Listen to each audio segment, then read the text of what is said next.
Hello, and welcome back to my channel. My name is Tony, and I am currently doing Super Mario plus Storytime, Super Mario World plus Storytime.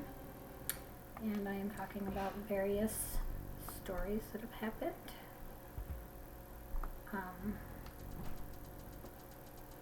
Some of them funny, some of them scary, some of them just...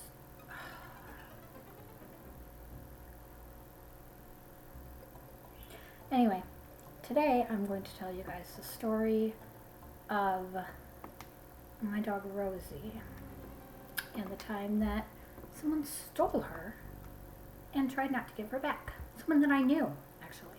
It's the funny part. It's not really funny, it's terrible. Anyway, so I got Rosie when she was just a puppy. She was, 8 weeks old or whatever age dogs leave their mother. I got her from a friend of mine. She was a purebred Boston Terrier, and her dog had puppies. Her doggy Bella they'd bred her with her cousin's dog, and they got a bunch of puppies. And they decided to give my kids one of the puppies as like a Christmas present, I think it was. And I will tell you, my husband was not happy. He did not want this dog. He fought tooth and nail. But he also was an over-the-road truck driver at the time, and he did not really have much to do with day-to-day life, so, basically I got the dog anyway, and he never stopped giving me a hard time about that. But she was just an absolute sweetheart of a dog. So nice. Loved everybody except for two people.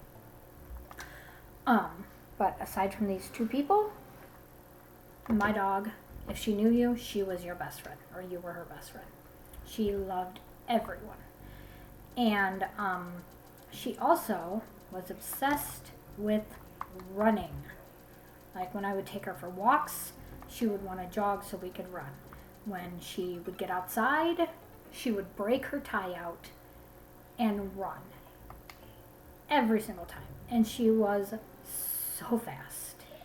It was insane. It was not until we bought the house that I currently live in, because it has a fenced-in backyard, that was the only time that this dog quit running, because she didn't have to be on a tie out, and she liked having, the room in the yard. But if that gate got left open, oh, she was out of here. She was gone. But she didn't what?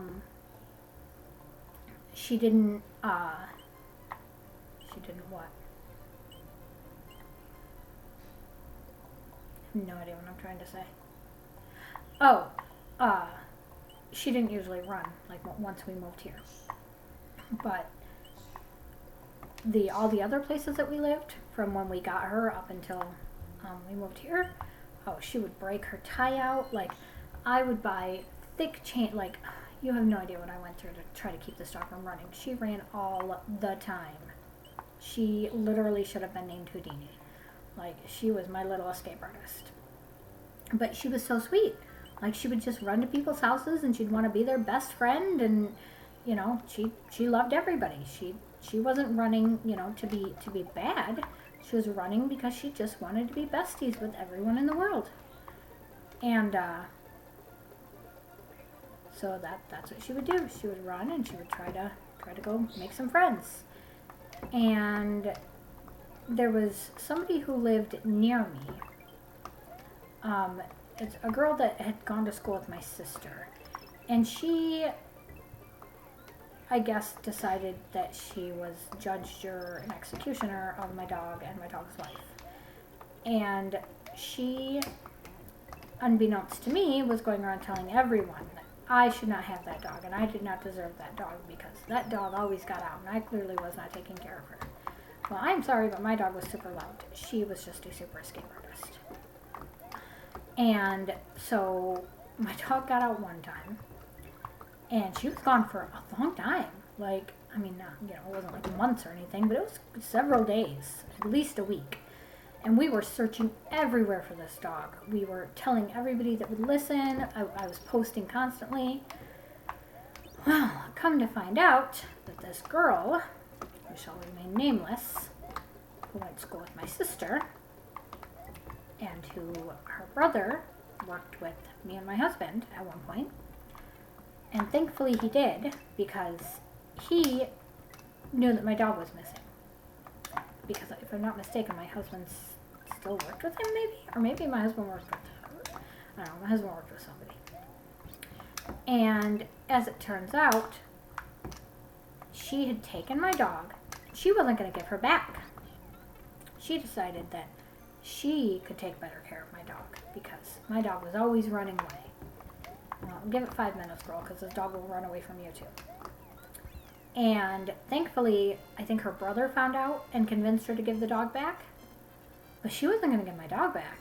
And I still to this day am so mad about that. Like, what the hell do you think you are? You do not get to keep my dog.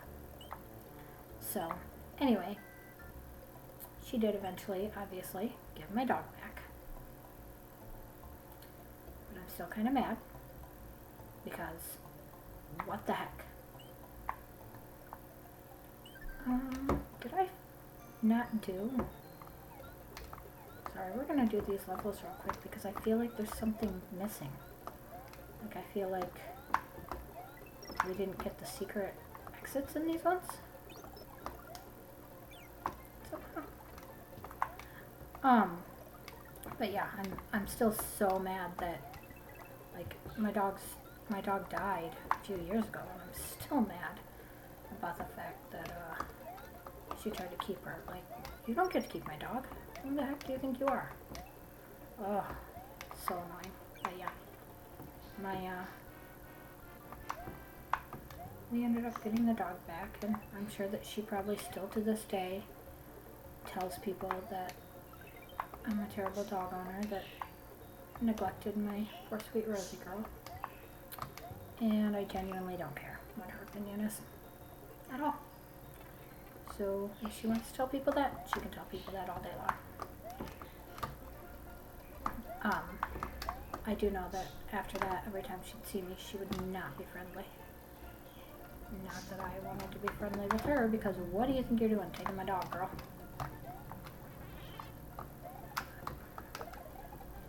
But she, I think she's mad that she didn't get to keep my dog.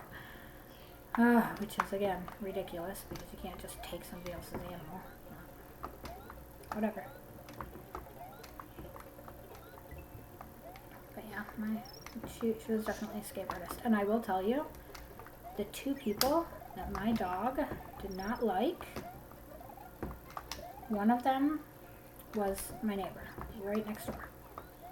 My dog loved everyone, but does not like this woman at all. Like, it's insane, because that is not the way my dog was.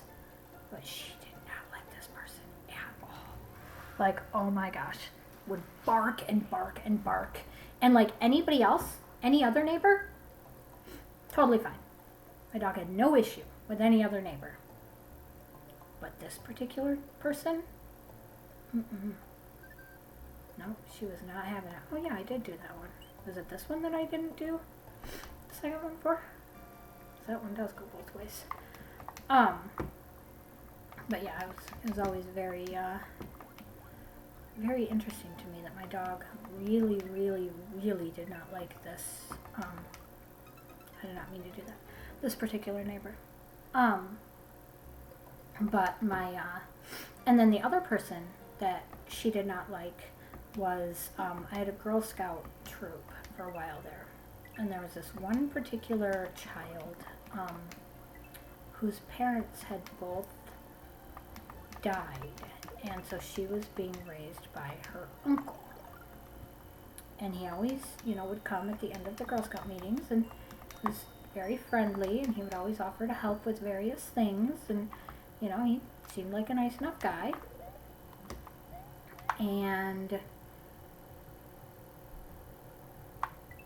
I never, had any kind of, bad impression of him or anything. until my dog, he had to come to the house like to pick up some sort of Girl Scout order, cookies or something along those lines.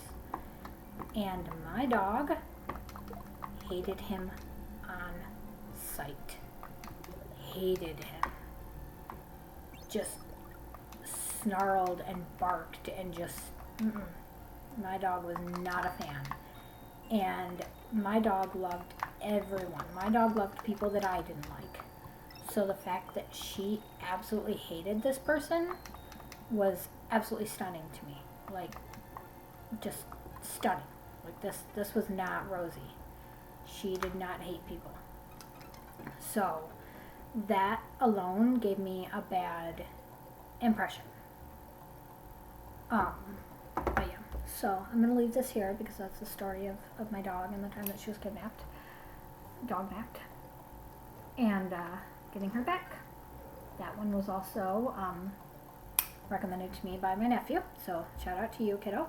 Thanks for recommending it, and I will see you guys in the next video. Like, comment, subscribe, let me know what you think, and I will see you guys tomorrow. Bye!